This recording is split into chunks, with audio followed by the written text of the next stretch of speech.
This episode's TikTok liberal is somebody that thinks that all kids should go on puberty blockers. You can't trust a child to know themselves and their body. Therefore, I propose that all children be put on puberty blockers before they hit puberty. If they're not trans, cool. They can get off puberty blockers and continue puberty as they were. And if they are trans, then you just save them a lot of emotional pain from the secondary sex characteristics they have. If you say that kids are too young to know whether or not they are trans, then that means that kids are too young to know whether or not they are cis. It's two sides of the same coin, baby. We can't trust any kids to make any decisions. So first of all, puberty blockers cannot be reversed. Them saying this and acting like they can just choose to do this, like it's some pause button. It's not a pause button. That's not what that is, okay? Just human biology doesn't work that way. You don't just hit the pause button without it damaging other things that are out there. For those that haven't read this book, I highly recommend it if you're very interested at all in the trans argument and kids that are taking these different puberty blockers, what they're meant for and all of that. Go read the book Irreversible Damage. It's a very, very specific. It's one of those books that gets into the details that may make you sick to your stomach, but it's real. It's the real facts about what's going on. The writer is not a conservative, but they report on the facts of the situation. And that's what you have here is the actual drugs that are used for puberty blockers were actually used to sterilize people that were sex offenders. That's what they're using. I kid you not. And they're pretending as if it's just a pause button. It's not a pause button. It is causing irreversible damage. Hence the name of that book. Because what you're doing is that the girls want it being sterile, boys too, or they're underdeveloped in certain areas. This is not a thing that you can just do flippantly. This is something to be taken very seriously, and yet these people on TikTok are sitting here pretending as if this is something that everybody should have. Meanwhile, I mean, what's the actual percentage of grown adults that even consider themselves as trans? I mean, I know it's significantly less than 1%, but yet you have people like this person here basically saying that, oh, well, we should absolutely sacrifice the less than 1% for the 100% of people.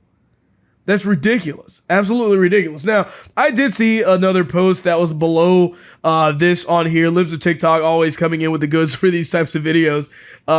But they made a comment basically saying that, oh, well, it's really just satire. They're totally satire. I don't buy that. And the reason why is because they're only saying it's satire after they get a bunch of negative flack for it. Okay? That's what it is. That's what's going on. And then on top of that, I can't believe it because they were saying the same thing years ago about gay marriage, right? I mean, what was gay marriage satire? How about when they were telling people that biological men should be able to use the women's restroom? Was that satire too?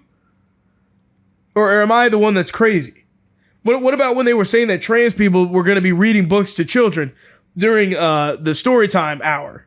Was that considered as satire then? Of course it wasn't, because those stories sound crazy now. They sounded crazy back then, and yet here we are, where they're absolutely 100% positively real stories. These things happen right now, so they're not satire. And I can't believe that this person on TikTok would be saying this and that there's no one else that feels this way. I wouldn't be surprised if they're doing this. They're not just saying something in some stupid manner. They're trying to make a legitimate argument for it. And that's where I'm drawing the line. You can't do that. It doesn't work that way. And I'm not going to allow for people, regardless of whether they're acting like it's a joke after the fact or not, to get online and say these kinds of crazy things, because ultimately, I guarantee you in 5-10 years, they will be saying this. They will be advocating for there to be a kind of this across the board type of puberty blocker for every student or every kid to have.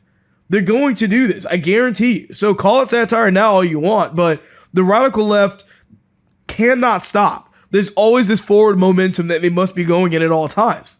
They can never get out of that.